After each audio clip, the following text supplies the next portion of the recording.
Check the description below if you want to skip ahead to the audio demos. Otherwise, hello, Eric Plays Bass, doing a little bit of the thing in my name with this Squier Standard Series Precision Bass Special. Special because it's got a J-bass pickup in the bridge. It's a PJ, and that makes it special, according to Fender anyway. This is a basically predecessor to the Squier Classic Vibe / Vintage Modified series, and it shows in the quality. I was pleasantly surprised when I found this one at a local shop and picked it up as a backup of sorts, and now I'm realizing that I really just can't hang with long scale basses anymore. It's a little too difficult for me to gig with, sitting at home playing, that's another thing. But if I'm going to be doing 4-hour gigs again anytime soon, I just need something short scale. It's so much easier. There's nothing wrong with it, but just the way that I prefer and the way my body prefers. So, hey, what are you going to do, right? But I love this bass, and it's only up for sale because I really just can't enjoy it like I should be able to, or like I want to be able to. So hopefully you can. Maybe you're checking it out and thinking about it, and so I wanted to give a little quick demo, running through everything.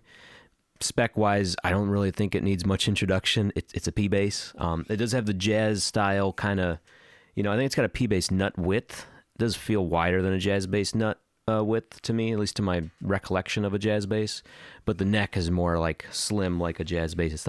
It's not overly slim. It's not thick and chunky like some P-basses. So I think this is a J-bass neck width, but nut width might be more in line with a P-bass. Or maybe it's a tween thing, maybe in between.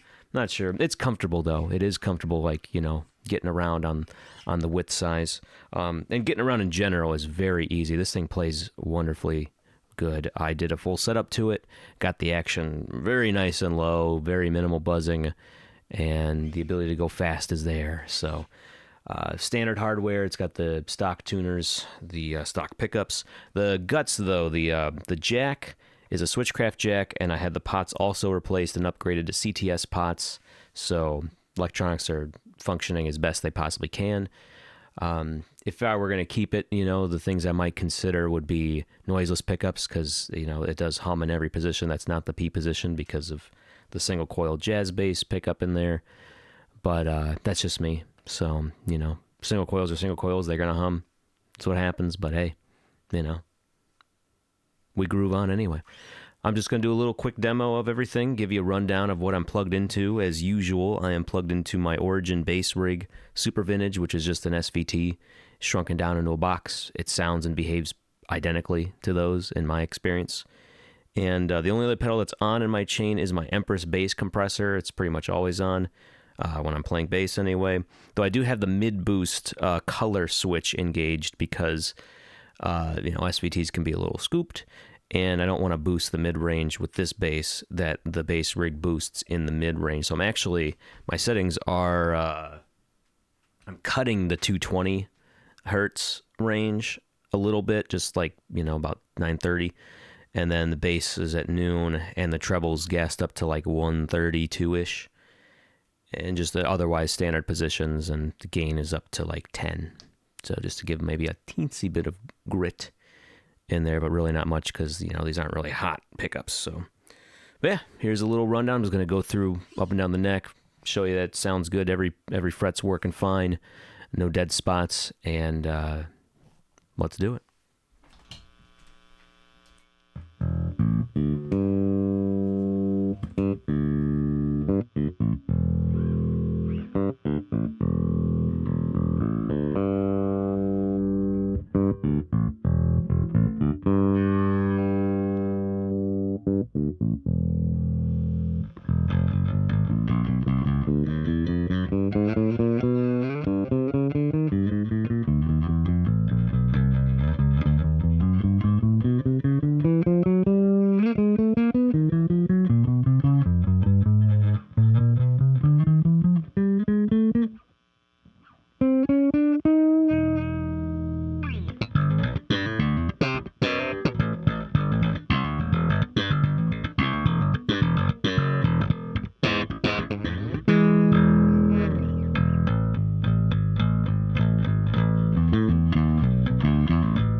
All right, I think that's a little taste of what's to come if you pick this thing up yourself.